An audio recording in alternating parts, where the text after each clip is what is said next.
Hey you, and welcome to this video where I will help you out how to send money from Wise to Germany. And if you want to do this, the first thing that you need to know is you need to verify your account on Wise. Otherwise, it's not possible to send money.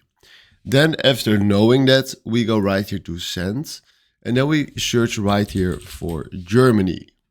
Then we select Germany, and now we can fill in right here at the top how much money we want to send to someone in Germany.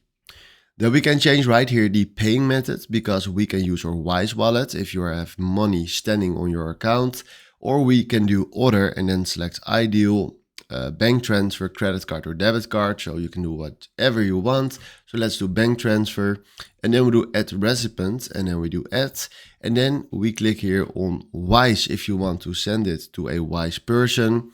Select right here bank details if you want to send it to someone's bank. So I want to do that. And then we do someone else. And then we fill in right here the full name of the account holder, and then right here the IBAN. Because the Germany is inside Europe, you don't have to do outside Europe. And then we do right here continue, and then he will send you to the review page right there. Check all the details. Then after that do continue again, and then go to the payment page where you can complete the payment. So this is how you can send money from Wise to someone in Germany. Hopefully this was exactly the video I was looking for. Thanks for watching and have a wonderful day. Ciao.